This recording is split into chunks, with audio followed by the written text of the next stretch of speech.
La administración pública es un acto de coordinación humana, digamos que individual y grupal, para alcanzar objetivos, ¿no? Entonces, el ser humano requirió de mayor y mejor coordinación en su entorno cuando empezó a vivir en comunidad y en consecuencia empezó a socializar. Pues hoy la administración es la disciplina que estudia los procesos productivos con el fin de generar mayor eficacia y mayor eficiencia en el trabajo.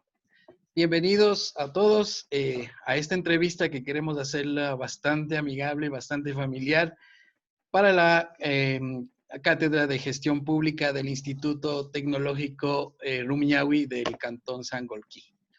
Tenemos la presencia de nuestras compañeras, Lisette Barahona, que también va a ser una de nuestras panelistas. Bienvenida, Lisette. Gracias, Julián. Muy bien, también tenemos la presencia, la grata presencia de nuestra querida compañera Denise Romero. Bienvenida, Denise. Muchas gracias, Julián. Y contamos con pues el valiosísimo aporte de una profesional con amplia trayectoria, digamos que en el sector público y privado. Se trata de la ingeniera Vanessa Salgado. Aquí tengo el dato, la tacungueña, ¿verdad? De corazón. Y pues bueno, ahorita De sé que nacimiento. de nacimiento. Ah. Perfecto. Muy bien. Tengo aquí los apuntes. Es ingeniera en administración de empresas con una especialidad en administración pública generada en el Instituto de Altos Estudios Nacionales. Actualmente es gerente general de la empresa Agua Viva. Es una camaronera. Está soltera también.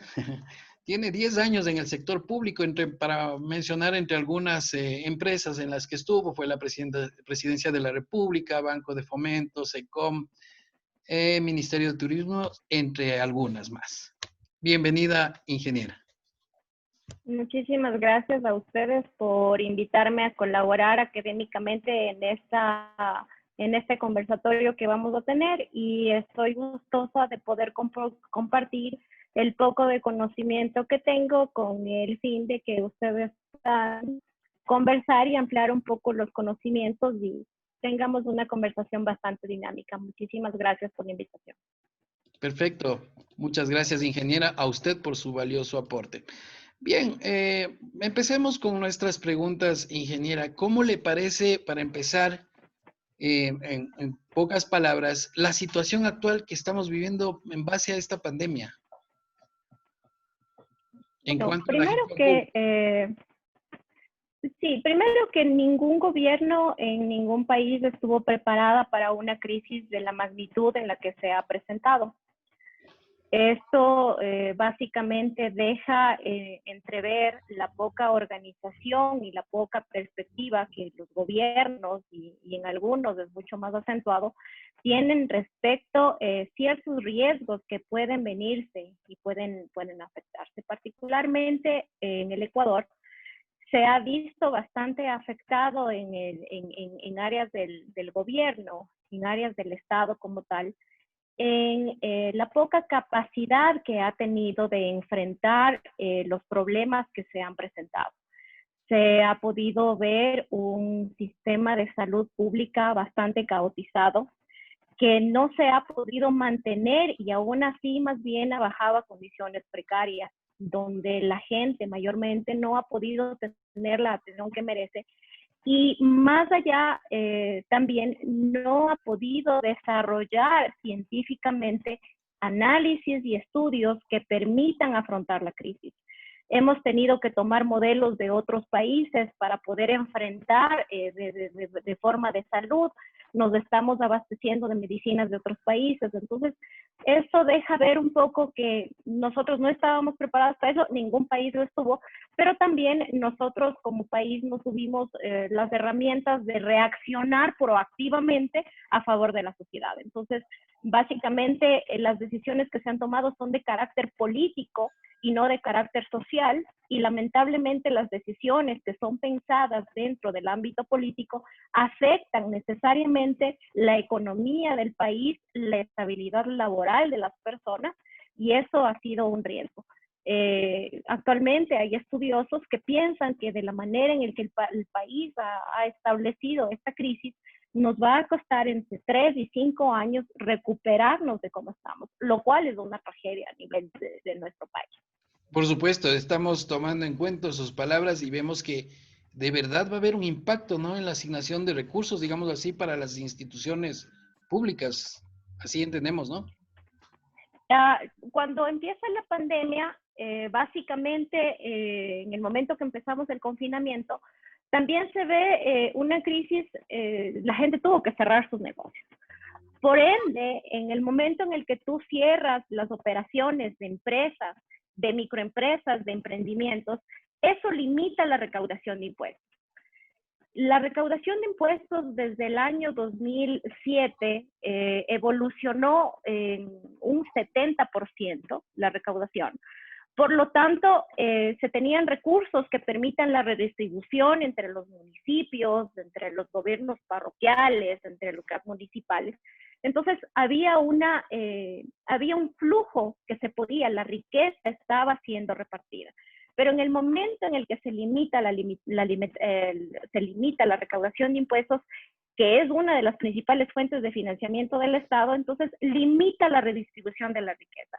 A eso sumado de que una pandemia de esta magnitud afectó los precios del petróleo, que se fueron al piso. Entonces, una vez de que no se puede negociar, y más aún cuando nosotros tenemos una venta anticipada de recursos petroleros, se cierran las exportaciones, entonces evidentemente la redistribución de la riqueza se ve afectada tanto al área pública, así como la inactividad de los procesos productivos del país.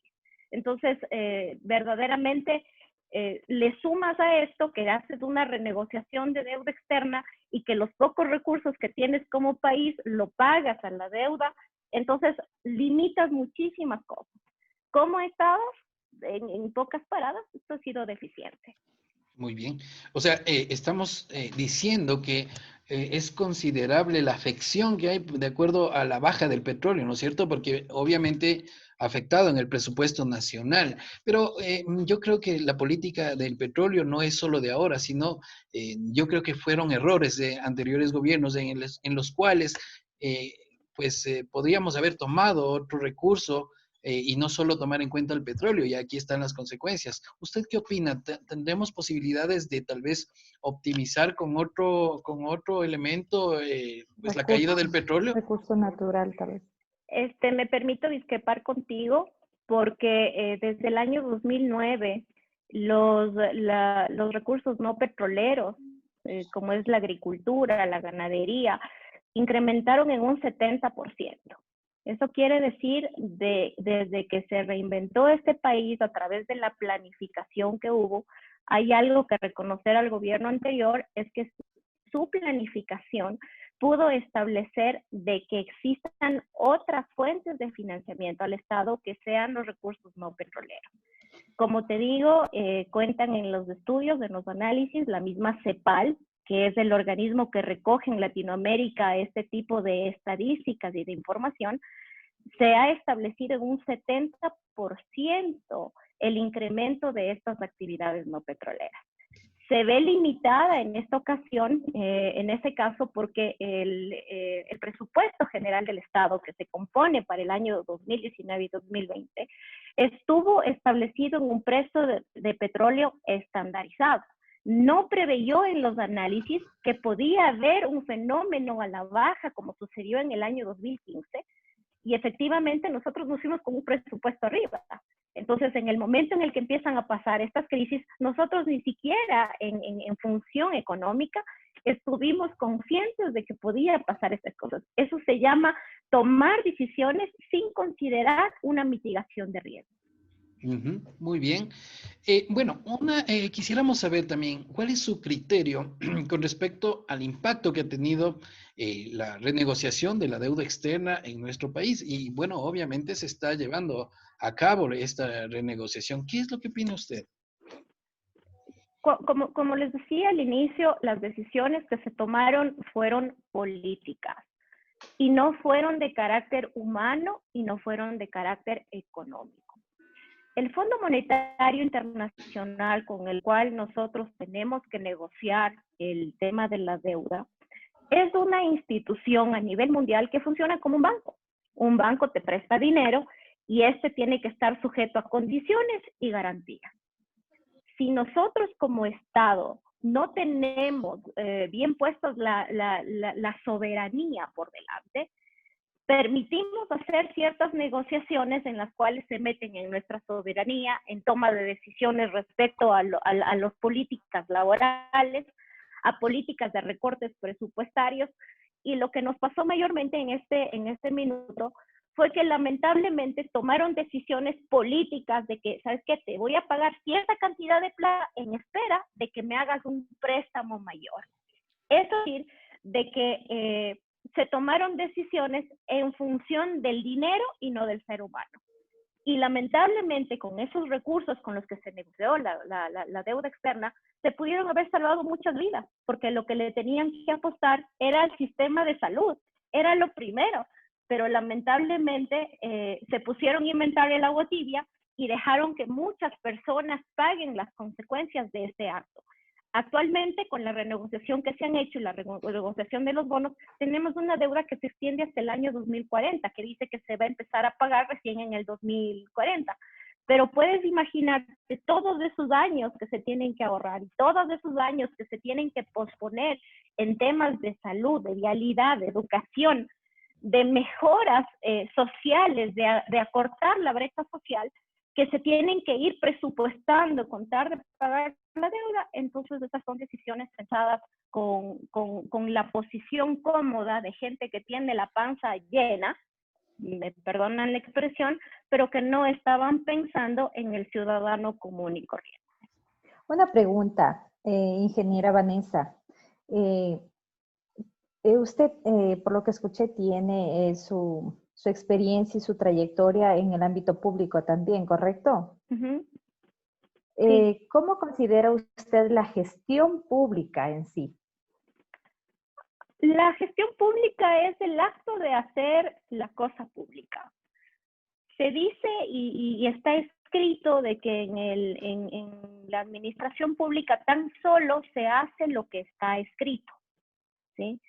Lamentablemente, en todos estos procesos que nosotros hemos llevado a cabo, en el año 2007 se inicia con una proyección y se enmarca el tema de la planificación del Estado como un modelo de gestión pública. Eso quiere decir que voy diseñando qué ocurre desde el primer año hasta cierta cantidad de tiempo. Y ahí es donde se constituye el Plan Nacional del Buen Vivir. Cuando se constituye el Plan Nacional del Buen Vivir, lo que se hace es establecer estratégicamente cuáles son las áreas en las cuales se va a planificar y ejecutar ciertas actividades. Eso quiere decir cuándo voy a mejorar la educación, cuándo voy a mejorar la salud, cuándo voy a mejorar todo esto. Pero en el momento en el que discrecionalmente las autoridades empiezan a tomar decisiones olvidándose de lo que está escrito del plan, es muy fácil descarrilarse y empiezas a tomar decisiones sobre la marcha, decretos ejecutivos, resoluciones de ministros, acuerdos ministeriales, inclusive decisiones que se saltan la Constitución, que dice que se puede hacer tan solo lo que la Constitución se dice, lo que se tiene que hacer, y se tienen inconvenientes.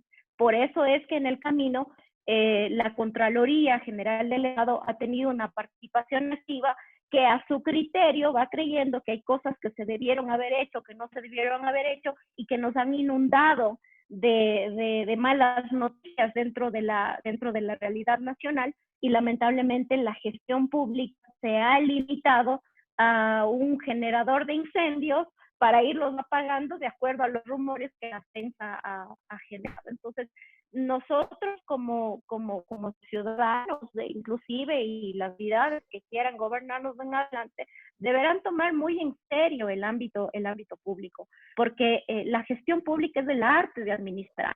Eso no es el arte de hacer política. Y creo que los mandatarios y los funcionarios están muy equivocados en los conceptos en los que se tienen que hacer. Así es. Si bien es cierto, pues la gestión pública, como usted lo dice, no es el arte de administrar. Yo creo que si tuviéramos presente ese concepto, todos los funcionarios desarrollaríamos nuestras actividades conforme a nuestra ética y a nuestro profesionalismo. Ingeniera Vanessa, una consulta. ¿Cree usted que se maneja el cuadro de mando integral en la organización de las instituciones públicas? A ver, el cuadro de mando institucional, de lo que tengo entendido, y muchas pocas instituciones del Estado las manejan, es precisamente el establecer y alinear recursos a cierta dirección, a cierta estrategia de la institución como tal. En el momento en el que se establece la organización cada institución pública tiene que contar con un departamento de planificación que se llama la Coordinación General de Planificación. Y dentro de la Coordinación General de la Planificación existe una dirección de planificación y una dirección de seguimiento. Estas tienen como directriz general el poder establecer procesos dinámicos que permitan ir gestionando la proyección, la planeación, la ejecución y el seguimiento en cada uno de ellos. El Banco Nacional de Fomento en su momento manejaba su Balance Scorecard. La Secretaría Nacional de Planificación, y existen instituciones muy pocas que se van, pero no se ha realizado esto como una política pública que permita establecer directrices claras, indicadores que vayan haciendo las mediciones en general de lo que tiene que ver en tal o cual proyecto. ¿Qué tan acertado dentro de la administración pública sería que todas las, valga la redundancia, todas las empresas públicas apliquen este cuadro de mando integral? Ok, primero que hay que diferenciar dos cosas. Existen las instituciones públicas, que son los ministerios, las secretarías y las entidades adscritas, y otras, las empresas públicas. Las empresas públicas funcionan dentro de un ámbito, de un modelo de gestión específico y funcionan como una empresa. Entonces, estas empresas, como por ejemplo la empresa de medios públicos que acaba de cerrar, la empresa TAME, las empresas de ellas se mandan bajo una normativa que está dada a través de la Ley Orgánica de Empresas Públicas, que es la famosa LOEP, ¿sí?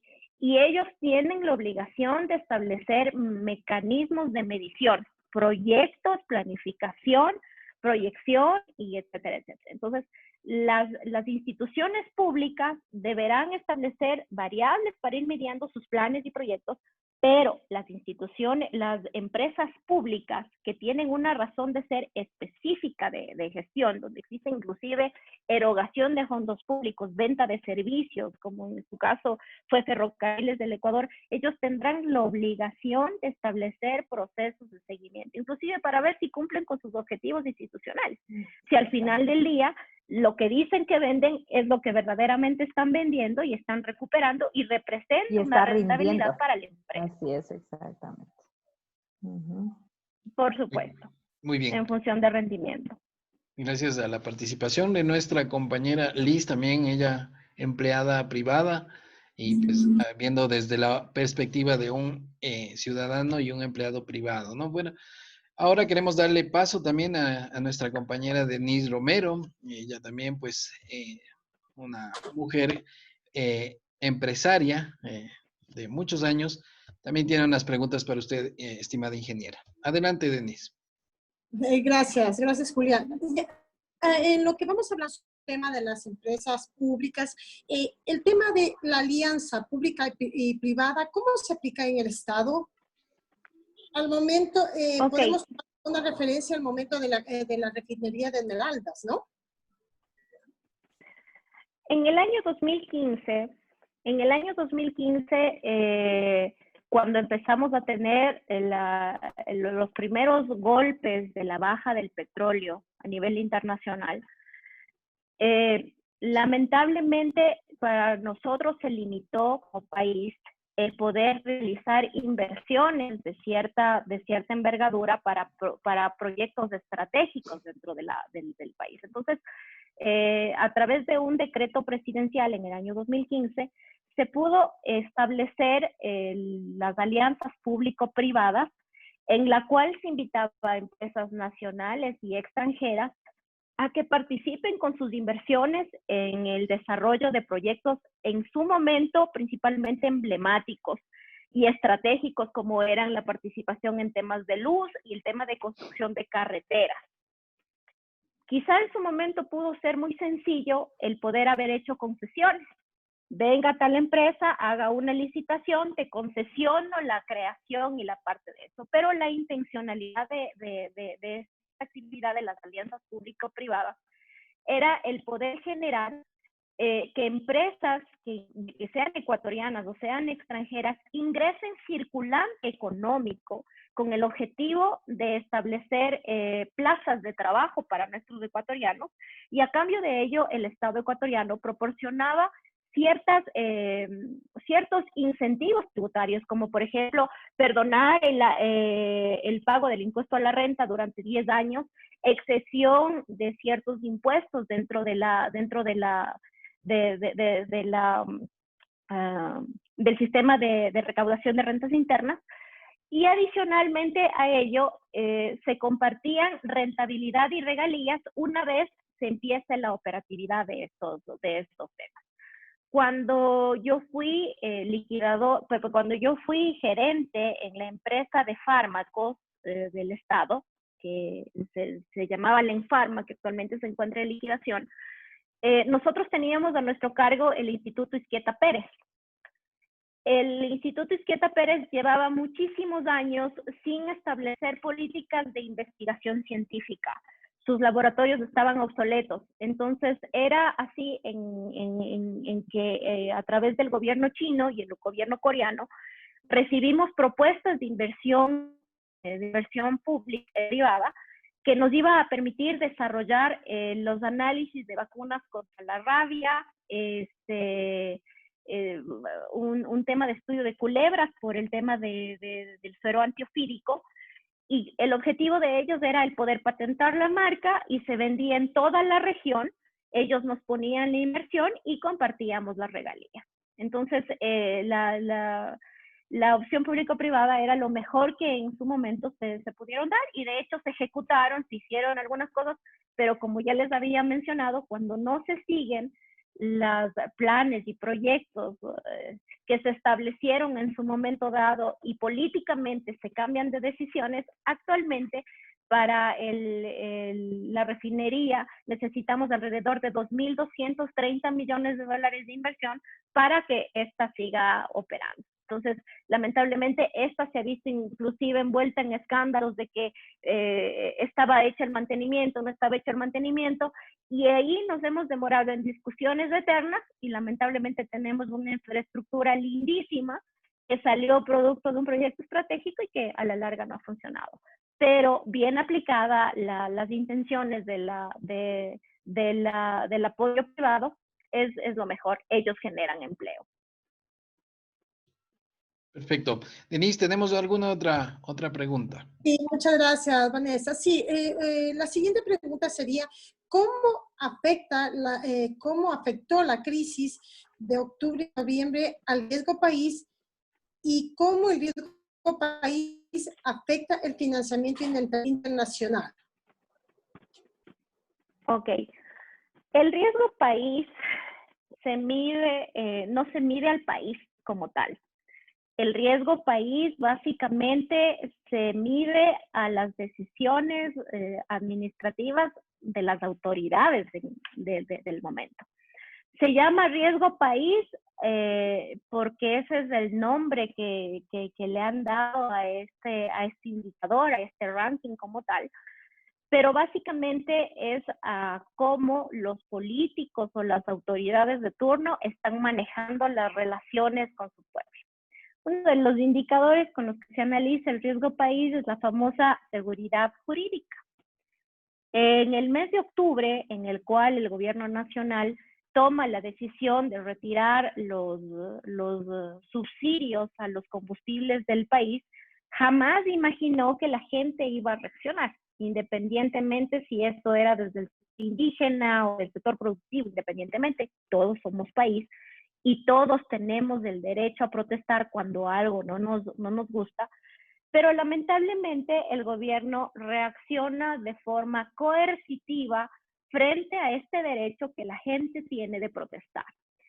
¿Cómo afecta todo esto? Primero, que afecta la imagen del gobierno nacional al no haberle dejado tener la opción de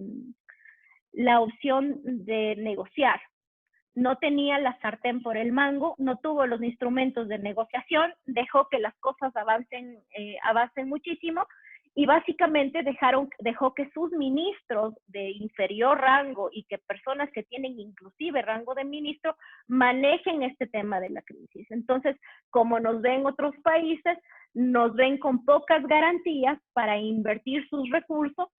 No tenemos garantías de que los recursos que nos inviertan les permita tener un retorno económico, y afecta notablemente en el momento en el que nos ven como un país poco serio, con políticas endebles. Entonces, nuevamente, se toman decisiones políticas basadas en orgullos personales y no necesariamente en las necesidades del ecuatoriano de clase media que mayormente vive en el país. Perfecto. Gran aporte el suyo, ingeniera Vanessa. Lisette, tal vez tenemos alguna otra pregunta para la ingeniera. Adelante.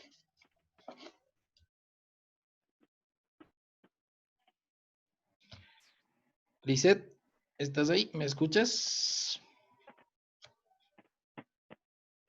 Bueno, parece que tuvimos algún problema con el audio de Lisette. Bueno, quiero hacerle una... ¿Ahí me escucha?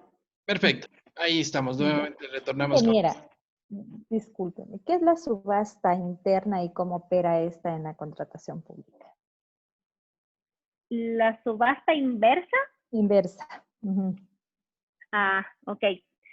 La subasta inversa electrónica es un procedimiento establecido a través de la Ley Orgánica del Sistema Nacional de Contratación Pública, que permite a las personas pujar, eso quiere decir ofertar sobre un menor precio, sobre cierto bien o servicio normalizado. ¿Qué significa normalizado? Significa que la institución contratante establece ciertas características o parámetros del bien, servicio o producto que desea contratar. Este opera básicamente a través de invitaciones a ciertos proveedores a nivel nacional que están registrados bajo cierto código específico de contratación. Diga usted, van a hacer la contratación a través de subasta inversa electrónica de una empresa especializada en uniformes de protección para bomberos. Entonces, la institución pública, que en este caso se llama entidad contratante, deberá establecer ciertas cualidades o características de ese traje y en las cuales invitará a participar a ciertos proveedores que estén calificados dentro de ese código específico, y estos a su vez deberán entregar una oferta. Y en el momento de realizar la puja, que es una actividad dinámica que tiene este proceso de contratación pública, deberán hacer ofertas a la baja y la institución contratante deberá contratar la mejor oferta por calidad y precio. Me imagino que esto es lo que aplicaron en la adquisición de las pruebas, ¿verdad? De COVID. Me imagino que este es el proceso.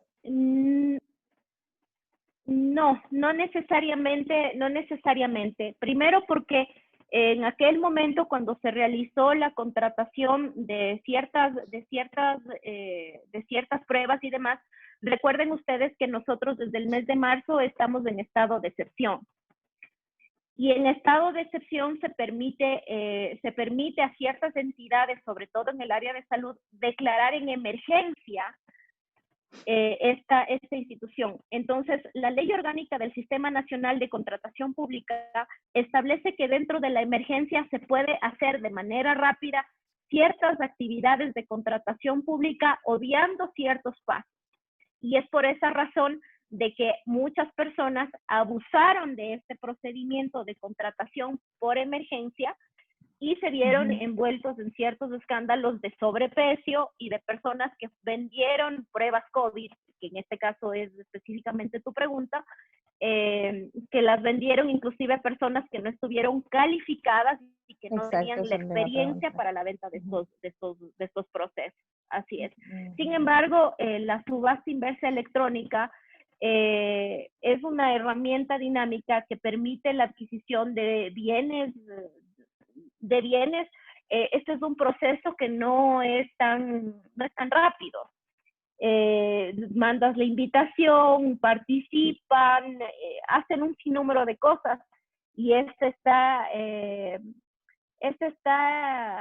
sujeto a ciertas normativas estipuladas en el artículo 144 de la Ley Orgánica del Sistema Nacional de Contratación Pública. ¿Cree usted ¿Cree usted que en este procedimiento, no conozco, por eso mi pregunta, ¿cree usted que en este procedimiento puede haber algún tipo de manipulación en este proceso de subasta, o usted lo dijo, no, electrónica? ¿Cree usted que puede haber algún tipo de manipulación o si es lícito? Es un proceso que fue concebido lícito. Nadie crea procesos de política pública que sean ilícitos. Quienes lo hacen ilícito son las personas que hacen malas prácticas de la administración pública.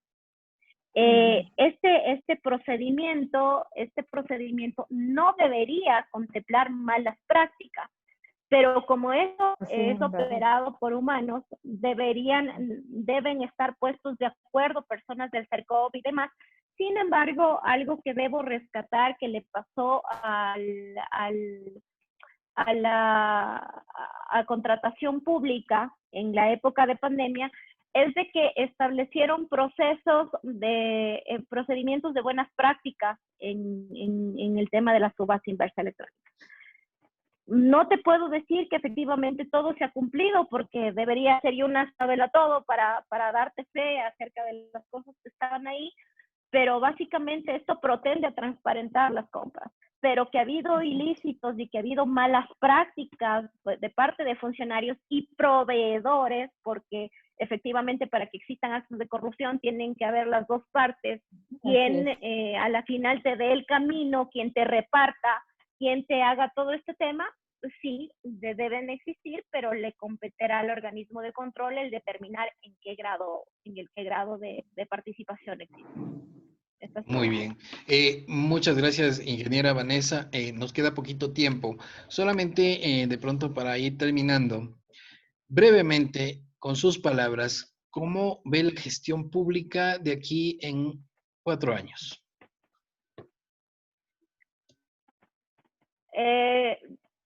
No sé cómo verle la gestión pública de aquí en 4 años, porque la gestión pública no es por sí sola, es quienes la hacen. Son la suma de las voluntades de la ciudadanía, la suma de voluntades de las autoridades, de los gobiernos descentralizados, quienes deberán nuevamente tomar como rectoría en la planificación el poder establecer planes estratégicos que permitan dar salida a ciertas cosas, una buena redistribución del Estado, realizar procesos de competitividad bastante conscientes con la ciudadanía y poder establecer procedimientos de gobernabilidad. Entonces, básicamente, como yo veo el tema de la gestión pública, veo un poco con esperanza el hecho de que este gobierno ya termine, porque verdaderamente nos ha quedado debiendo respecto a cómo se deben adoptar las políticas públicas, en esperanza de que vengan autoridades en las nuevas elecciones, autoridades que tomen bastante en serio la patria, que se tomen bastante en serio los instrumentos internacionales de planificación, de proyección de políticas, y que tengan un equipo inteligente y un equipo profesional que vaya realizando la planificación estratégica en cada área y de alguna manera tomando las riendas del país respecto a las cosas que se necesitan en materia de economía, en materia social, en materia educativa, en ciertos ámbitos, y que verdaderamente podamos tener una asamblea que no se enfrasque en los problemas coyunturales, que no estén en escándalos, sino que den pasos a verdaderos proyectos de ley que permitan a la gente avanzar en ciertos ámbitos de la planificación. La planificación es algo clave dentro del desarrollo de la gestión pública. En definitiva, usted le ve un futuro a la gestión pública de este país, ¿verdad? Es que tiene que haber un futuro, porque si no, apaga las luces y vámonos. Tiene que haber. Inclusive la gente que no estamos en el ámbito público, debemos de exigir que se establezcan políticas públicas que nos permitan reactivar la economía, lo social, inclusive la parte moral. Perfecto. Bien, compañeras, Denise, Lisette, a ver si le hacemos una pregunta en 30 segundos, si es posible, porque no nos queda mucho tiempo, más que unos 2 minutos. Adelante. Denise. Ya. ¿Qué es el sistema de marco lógico y cómo se aplica en las empresas u organizaciones públicas? Bueno, el proceso de marco lógico es una herramienta que permite facilitar el diseño y ejecución de proyectos.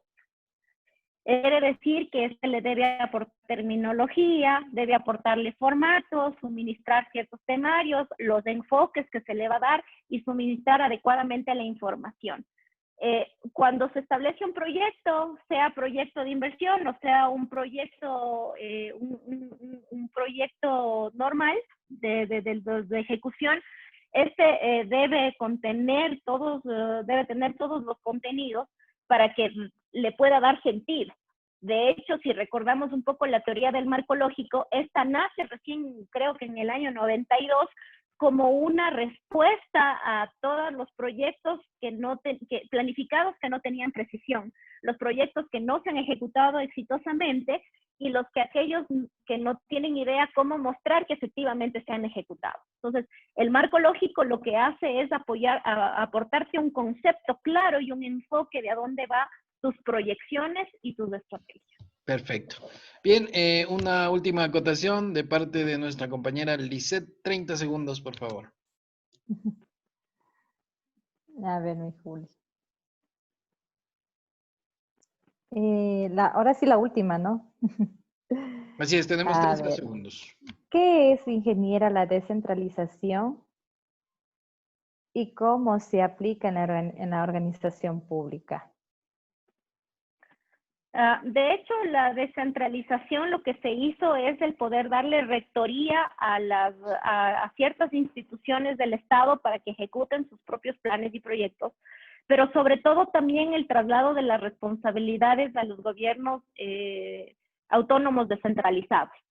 Lo que básicamente y en palabras criollas se llama despaternalizar al Estado, para que cada autoridad y cada quien tenga sus funciones y sea responsable de ciertas áreas específicas y tomen las decisiones en el camino. Eso quiere decir que si un camino vecinal o una junta parroquial no tiene agua, no sea el Estado, el gobierno central quien responda, sino las autoridades locales quienes deban administrar estos recursos y ejecutar adecuadamente sus planes. Lo cual está correcto, pero ese tiene que venir de la mano con gran responsabilidad de la cabeza de ese momento, pues si no se van a robar los recursos y no van a hacer obra. Entonces, quizás fallamos por la ética de las personas y no necesariamente por la redistribución del dinero. Bueno, generalmente eso es lo que sucede en estos tiempos, ¿no? Pues siempre van por intereses personales más que por un interés general. Bueno, agradecemos la participación de nuestras compañeras Denise, Lisette y a usted, ingeniera Vanessa, por su valiosísimo aporte para nuestra formación como nuevos profesionales en este campo tan bonito de la administración. ¿Alguna o sus últimas palabras, ingeniera? Y con eso terminamos. Bueno, les felicito por estar interesados en la gestión pública. No solamente se tiene que hacer las cosas desde el área pública, estudian un montón respecto a las cosas que se pueden hacer y las exigencias que como ciudadanos nosotros podemos tener, no solamente como exigencias, sino también como propuestas. Les animo a que al salir de la universidad y al salir con los conocimientos que tienen, salgan con una proyección de qué hacer en conjunto, de no ser empleados o estar pensando que ser empleados es la situación. Propongan ideas, propongan iniciativas, únanse para hacer alguna actividad, inclusive de análisis académico, porque el país requiere que profesionales, como lo van a hacer ustedes, den sus aportes de cómo debería manejarse un país. Muy bien. Esta ha sido la entrevista de la asignatura de Gestión Pública. Agradecemos también a nuestro estimado profesor Magíster Paul Rodríguez Muñoz, quien también fue partícipe de nuestra formación en este ciclo. A la ingeniera Vanessa, a Denise, a Lisette, les agradecemos y pues esperemos que las cosas de cierto modo mejoren para beneficio de todos Y a ti, Julián, nosotros. gracias también. Muchas gracias a todos. Gracias, Vane. Muchas Gracias gracias, y nos veremos en ingeniera. una próxima oportunidad.